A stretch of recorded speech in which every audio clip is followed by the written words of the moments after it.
بسم اللہ الرحمن الرحیم۔ السلام علیکم۔ ابتدا رب العزت کے نام سے جس نے جان دی جہان دیا، اور درود و سلام محمد والے محمد پر۔ آئین کے ساتھ ناصر نقوی حاضر خدمت ہے۔ ناظرین، جنگ کے بادل ابھی چھٹے نہیں بلکہ گہرے ہوتے جا رہے ہیں۔ عید الفطر کا موقع بھی آ گیا، لیکن مسلمانوں کے لیے کوئی مشکل کم نہیں ہو رہی۔ تاہم پاکستان کے تیل کے جہاز آبنائے حرمت سے ہوتے ہوئے پاکستان نیوی بحفاظت پاکستان لے آئی۔ آبنائے حرمت پہ اور اس کے ارد گرد جو ہے وہ امریکہ اپنی حکمت عملی بنا رہا ہے، اور اس کا خیال یہی ہے کہ دائیں بائیں سے کہیں سے حملہ کیا جائے تاکہ آبنائے حرمت کو کھولا جا سکے۔ اس کی کوئی چال کامیاب نہیں ہو رہی، لہٰذا بھارت مودی سرکار نے ایران سے ریکویسٹ کی ہے کہ ہمارے 22 جہاز جو موجود ہیں وہاں پھنسے ہوئے ہیں ان کو راستہ دے دیں۔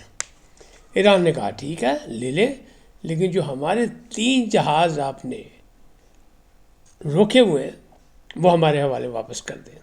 یعنی مشروع طور پر ان کا کوئی مسئلہ نہیں ہے۔ اسی طرح صرف امریکہ کے اتحادیوں کے لیے یہ جو ہے آبنائے حرمت بند ہے، ورنہ وہ چل رہی ہے، راستہ محفوظ موجود ہے۔ تاہم کل بھی میں نے آپ کو بنایا تھا، آج بھی بتا رہا ہوں، وہ جو 2 بحری جہاز جن کی دھمکیاں دی گئی تھی، بڑا بحری بیڑا، وہ جو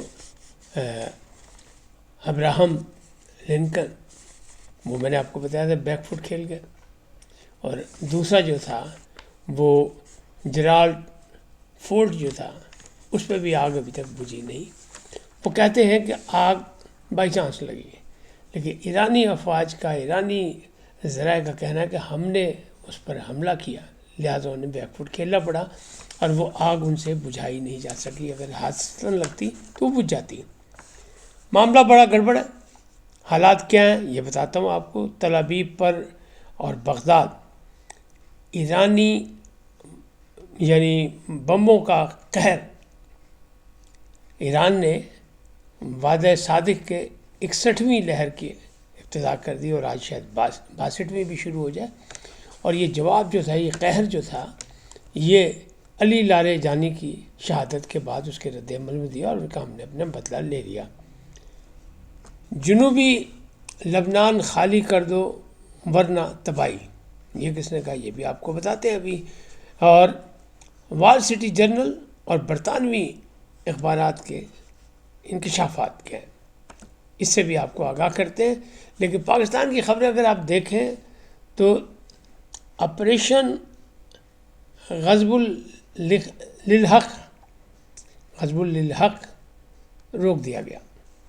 کیوں روکا گیا، کیسے روکا گیا، اس کی وجوہات بھی آپ کو بتاتا ہوں، اور عمران کے لیے عید تحفہ اور ریلیف، ان تمام باتوں پر گفتگو کروں گا۔ لیکن پہلے آپ سے گزارش کہ آئین کو سبسکرائب کریں، لائک کریں، گھنٹی کا بٹن دبانا بھولیں، اور اپنی قیمتی رائے کا بھی اظہار کریں۔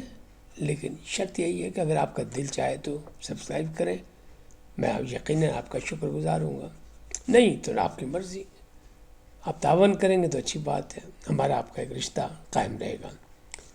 بات کرتے ہیں جنگ کے بادل۔ تل ابیب اور بغداد پر ایرانی جو بموں کا قہر، قیامت خیز منظر دیکھنے کو ملے تل ابیب میں، حیفا میں، یروشلم پہ۔ کیوں؟ وہ ایران نے کہہ دیا کہ ہم نے بدلہ لیا ہے، یعنی علی لاریجانی کی شہادت کا۔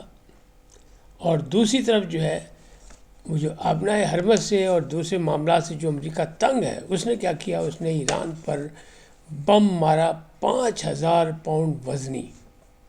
ان کا خیال ہے کہ شاید اس سے ڈرا ڈرو کے کوئی اپنا حرمت جو ہے اسے کوئی کر لیا جائے۔ لیکن اسرائیلی جاسوسوں کی تلاشی ہو رہی ہے ایران میں، پکڑے جا رہے ہیں، کیونکہ یہ بھی حادثہ جو ہوا، یہ جو شہادت ہوئی علی لاریجانی کی، بڑی قیمتی تھی، اور پھر اس کے بعد ایک اور شہادت ہو گئی، اور وہ شہادت ہے اسماعیل خطیب کی۔ وہ بھی بڑے اہم تھے۔ ان کی نماز جنازہ میں ہزاروں لوگوں نے شرکت کی، یعنی پرعزم ہے۔ اور پھر بھی اسرائیلی جاسوس کل 10 پکڑے تھے ایرانیوں نے، اور آج ایک اسرائیلی جاسوس جو 2024 کے مظاہروں کے دوران پکڑا گیا تھا اس کو پھانسی دے دی۔ یہ جاسوس اسرائیل نے اس کی تربیت کی مختلف ممالک میں، پھر تل ابیب میں، پھر اس کو تعینات کیا تھا ایران میں، اور وہی مظاہروں کے دوران پکڑا گیا تھا سہولت کاری کے الزام میں، تو اس کو آج پھانسی دے دی۔ پہلے بھی پھانسی دی جا چکی، ابھی بھی اس کا مقصد یہ پیغام دیا جا رہا ہے کہ خبردار، انف از انف، چھوڑا کسی کو نہیں جائے گا۔ تو جو کل 10 پکڑے گئے ان پہ بھی اپنے وہ کارروائی کریں گے قانونی، اس کے بعد اس کو بھی مطلب تختہ دار پہ چڑھا دیں گے۔ حالات جو ہیں وہ تل ابیب ہو، بغداد ہو، یا دوسرے مشرق وسطیٰ کو ہو، سعودی عرب بھی کہتا ہے ہم پہ ڈرون حملے ہوئے تھے لیکن ہم نے ان کو روکا، ان کو ہم نے ناکام بنا دیا۔ قطر، بحرین میں بھی ہو رہے ہیں، سب جگہ ہو رہے ہیں۔ کیوں کہ جی جو آئل فیلڈ میں جو اس نے حملہ کیا اسرائیل بمِ امریکہ نے، تو وہ کہتے ہیں ہم اب آئل فیلڈ نہیں چھوڑیں گے۔ وہ کہتے ہیں جہاں جہاں کرتے رہیں گے، انہیں بینکوں پہ کیا، ہم نے بینکوں پہ کیا۔ اب ہم نے جو کیا یہ کہتے ہیں کہ اگر شہری آبادی تو ہم نے شہری آبادی پہ نہیں کیا، لیکن تل ابیب ہو یا حیفا ہو یا یروشلم، وہاں قیامت کا منظر ہے۔ ہر گھنٹے بعد یا آدھے گھنٹے بعد یا 15 منٹ کے بعد سائرن بجتے ہیں، لوگ بنکر میں بھاگ جاتے ہیں، اپنے محفوظ مقامات، کاروباری سرگرمیاں ختم، زندگی اجیرن۔ لیکن کہتے ہیں کہ صرف 192 وہاں زخمی ہوئے ہیں، اسرائیل کا دعویٰ ہے، جبکہ ایران کہتا ہے کہ ہم نے 200 سے زیادہ لوگوں کو ہلاک کیا۔ بہرحال جنگ میں اسی قسم کی نیوز چلتی ہیں۔ امریکہ بہادر بھی کہہ رہے ہیں کہ ہم نے ایران کو تباہ کر دیا، بحری فضائی فوج ختم کر دی، اور بس اس کے پاس اسلحہ بھی ختم ہونے والا ہے، میزائل بھی ختم ہونے والا ہے۔ لیکن یہ دعوے ہیں جو ایران کے وزیر خارجہ ہیں عباس عراقچی، انہوں نے ایک انٹرویو میں کہا ہے، انہوں نے کہا جناب بات یہ نہیں ہے، بات یہ ہے کہ ایران میں انقلاب اسلامی کے بعد آیت اللہ خامنائی کی قیادت میں جو نظام قائم کیا گیا، یا جو امام خمینی کے نظریات پہ اسلامی انقلاب پہ جو بھی چیزیں بنائی گئی تھی، وہ اتنی مضبوط ہے نظام کہ اس میں ہمارا قیمتی ترین رہبر معظم کی شہادت کے بعد بھی کوئی فرق نہیں پڑا۔ قوم، فورسز سب ایک سوچ رکھتے ہیں، پرعزم ہیں، کیونکہ ان کی سب کی منزل جو ہے وہ کہتے ہیں ہماری منزل ریاست کو بچانا ہے، اپنی سرزمین کی حفاظت کرنی ہے، اور شہادت ہے، ہم شہادت سے نہیں ڈرتے۔ لہٰذا عباس عراقچی کہتے ہیں کہ اگر میں بھی کل مارا جاؤں تو کوئی فرق نہیں پڑے گا ایران کو، کوئی نیا آ جائے گا، ہمارا سسٹم ایسا ہے، اس میں کوئی فرق نہیں پڑتا۔ نیا رہبر بھی آ گیا، علی لارے جانی جو ہیں ان کا بہت بڑا نقصان ہے ہمارا، لیکن اس کے باوجود، اور ماضی میں بھی ایسے ہی ہوا کہ اسماعیل ہانی مارے گئے یا کوئی اور دوسرے جو مارے گئے، جتنے بھی سائنسدان مارے گئے یا ہمارے قیادت کے لوگ مارے گئے، عسکری قیادت کے، تو کوئی فرق نہیں پڑا۔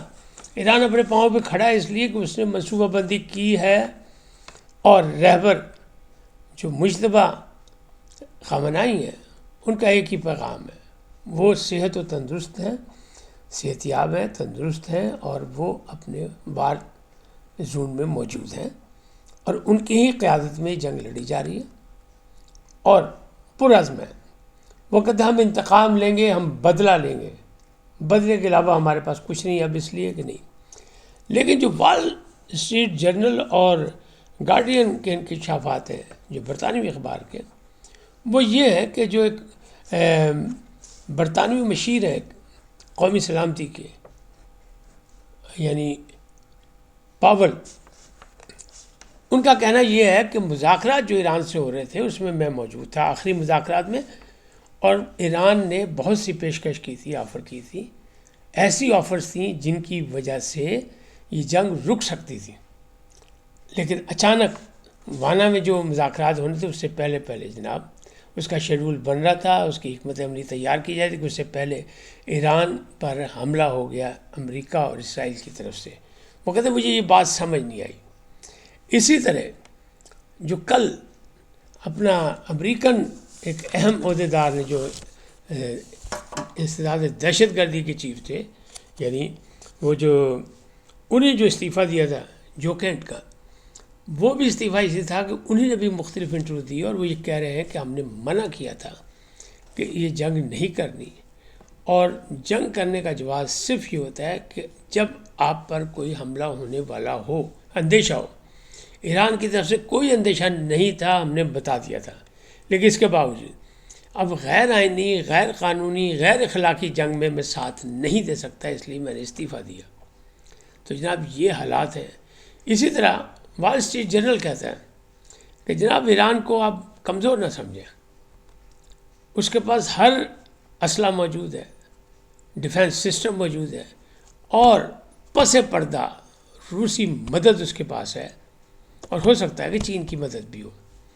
وہ کہتے ہیں جس طرح وہ ٹھیک نشانے پہ میزائل مار رہا ہے اور نقصان پہنچا رہا ہے اور اپنے سے زیادہ دشمن کا نقصان کر رہا ہے، ایران جو ہے وہ امریکہ اور اسرائیل کا نقصان کر رہا ہے، تو وہ جو ہے نقصان اسی لیے ہو رہا ہے کہ روس کی مدد اسے حاصل ہے۔